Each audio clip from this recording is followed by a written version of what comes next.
नमस्कार दोस्तों। फटाफट खबरों में एक बार आपका फिर स्वागत है।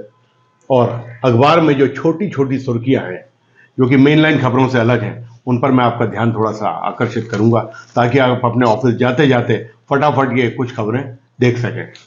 दोस्तों, मुंबई के कल्याण में सबर्ब्स में एक 75 साल की बुजुर्ग महिला और उनकी 22 वर्षीय नाती या पोती घर में आग लगने की वजह से दोनों एक्सपायर हो गई हैं।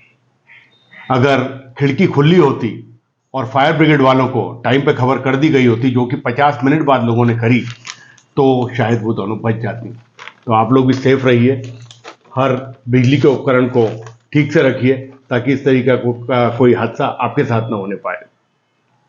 भाई साहब, केजे सोमैया कॉलेज, यहाँ के कुछ 70 स्टूडेंट दहानू में एनएसएस के कैंप में गए थे।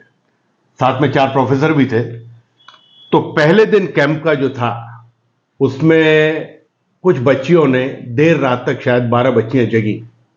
प्रोफेसर साहब को इतना गुस्सा आया कि वो सारी लिमिटेशंस अपनी खो गए। उन्होंने बच्चियों को कपड़े उतरवाए, उनके अंडरगारमेंट्स में कर दिया, ठंड में खड़ा किया और शायद उनकी पिटाई भी करी। ये बात पिछले महीने दिसंबर की है। और उसके बाद जब ये स्टूडेंट यूनियंस तक ये बात गई, तब ये बात खुली। मैं ये नहीं मान सकता कि कॉलेज प्रशासन को ये बात ना पता हो, लेकिन जब ये बात खुली तो शो कॉज नोटिस उस प्रोफेसर को दे दिया गया है और उसको फिलहाल सस्पेंड कर दिया गया है। ये बड़ी बेशर्मी की बात है, शर्म की बात है। मुझे तो लगता है कि शायद वो खुद भी पिंडक में होंगे, वरना इस तरीके की स्टूपिड हरकत एक मेल प्रोफेसर कभी नहीं कर सकता है। भाई साहब, बॉम्बे में साइबर ऑफेंसेस यानी कि साइबर फ्रॉड बहुत ज्यादा 63.6% से बढ़ गए हैं। मतलब यह है कि 2021 में 2883 साइबर ऑफेंस हुए थे और इस साल इनकी हिम्मत इतनी बढ़ गई कि ये 4718 हो गए हैं और डिटेक्शन रेट इज जस्ट 10.5%। तो दोस्तों, ये आग्रह है कि कहीं पे भी अपना ओटीपी, अपनी डिटेल्स, कोई आपको फोन करता है कि ये बटन दबाओ, वो बटन दबाओ और इस लिंक पे क्लिक करो, प्लीज इसको ना करें, वरना डिटेक्शन रेट तो वैसे ही बहुत कम है और आपका कितना भी पैसों का, प्रॉपर्टी का, डॉक्यूमेंट्स का, किसी भी चीज का बड़ा नुकसान हो सकता है। SCLR, ये एक रोड है मुंबई में जिसको Sion link road something like that. तो वहां पे 3 लड़के स्टूडेंट ट्रिपल अपनी मोटरसाइकिल पर जा रहे थे और हो सकता है वो डेफिनेटली तेज चला रहे होंगे। उन्होंने डिवाइडर को टक्कर मारी और उनमें से 3 में से 2 बच्चे शायद एक्सपायर हो गए हैं। पहली बात तो 3 जने स्कूटर पे चलने नहीं चाहिए, सबके हेलमेट होना चाहिए, लेकिन लोगों को पता नहीं क्यों एडवेंचरस होना होता है और इस तरीके की हरकत करते हैं। तो अल्टीमेटली घर वालों पर क्या बीत रही होगी, 2 बच्चे उसमें एक्सपायर हो गए। भाई साहब, बिहार ड्राई स्टेट है कहने को तो, लेकिन वहां पर जब एक पुलिस की टीम ये लिकर माफिया को पकड़ने गई जो कि अनधिकृत लिकर बेचते थे या देसी दारू बेचते होंगे, तो उन्होंने एक 23 वर्षीय पुलिस वाले को, दीपक कुमार को पकड़ा, उसको घसीटा और उसको नदी में बहा दिया।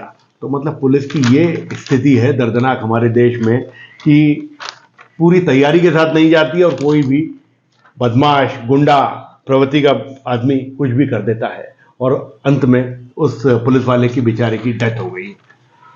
बहता हुआ देखा उन्होंने, बहा दिया उसको। शर्मनाक है। IIM रांची में एक स्टूडेंट का पंखे से लटका हुआ या सीलिंग से लटका हुआ शव मिला है जहां उसके हाथ बंधे हुए थे। बड़े दुख की बात है कि कैसे हो रहा है, क्या हो रहा है। This is IIM Ranchi. 22 साल का बच्चा था, क्या घर वालों पर बीत रही होगी।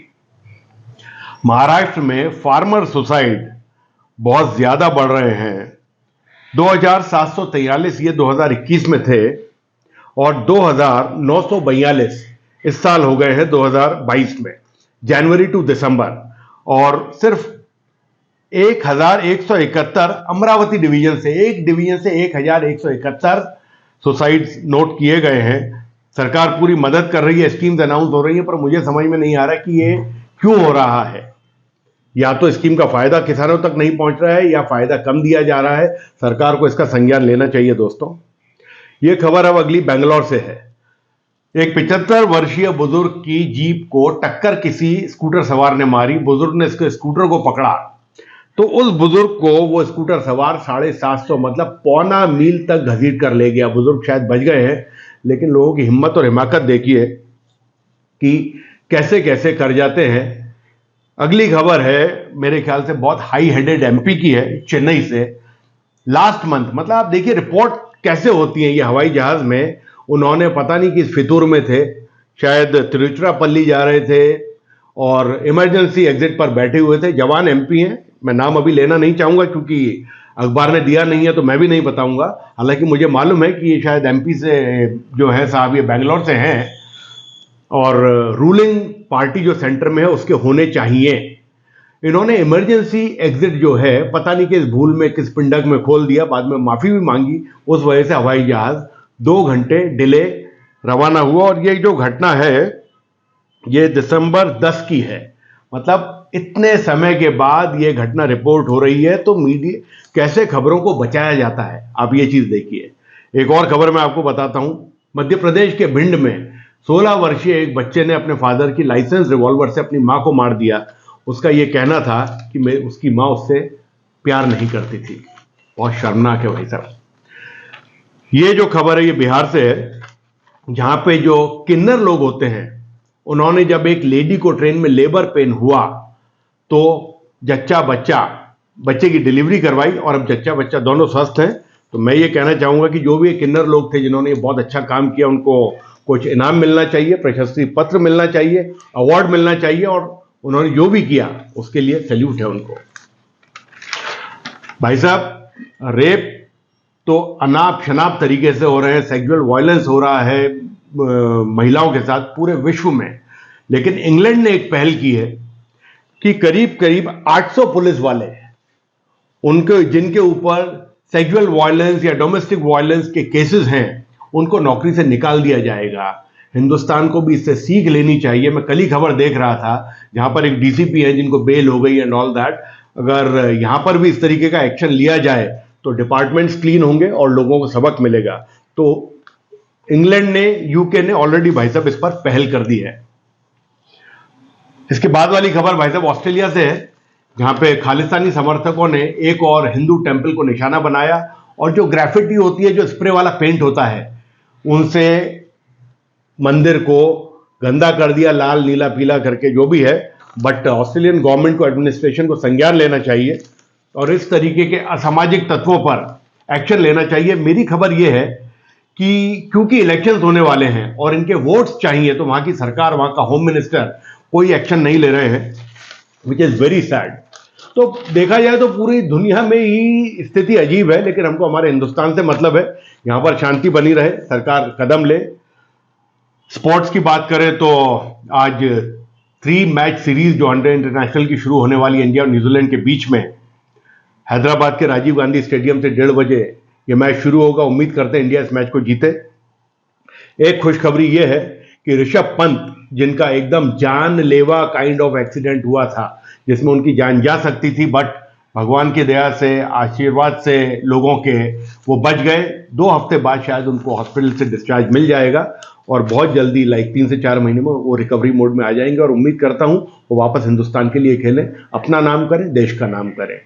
एक और स्पोर्ट्स से खबर यह है कि सरफराज खान, जिनको बिल्कुल भी चांस नहीं मिल पा रहा है इतना अच्छा प्रदर्शन करने के बाद भी, उन्होंने कल एक और सेंचुरी लगा दी है और सेलेक्टर्स का दरवाजा बहुत भयंकर तरीके से वो खटखटा रहे हैं और मैं भी ये चाहता हूं वो टीम इंडिया में आए। उन्होंने बहुत अच्छे तरीके से जश्न मनाया। हर बार वो बैटिंग करने जब जाते हैं तो मुंबई की हालत 3 या 4 विकेट उनके डाउन हो चुके होते हैं, लेकिन कल जो जिस तरीके से उन्होंने दिल्ली में सेंचुरी लगाई और अपने आप को प्रूव किया, तो मैं उम्मीद करता हूं कि उनको बहुत जल्दी चांस मिलेगा। Thank you very much. आज की खबर सिर्फ इतनी, कल आपसे फिर मिलूंगा दोस्तों अगर आपको इस तरीके की अपडेट रोज चाहिए तो प्लीज कमेंट बॉक्स में कमेंट करिएगा और मैं आपको एक छोटी छोटी खबरें, ताकि आप अपने आते जाते रास्ते में इनको देख सके, ये मैं आपके लिए लाता रहूंगा डेली बेसिस पे पूरे हिंदुस्तान से। Thank you very much.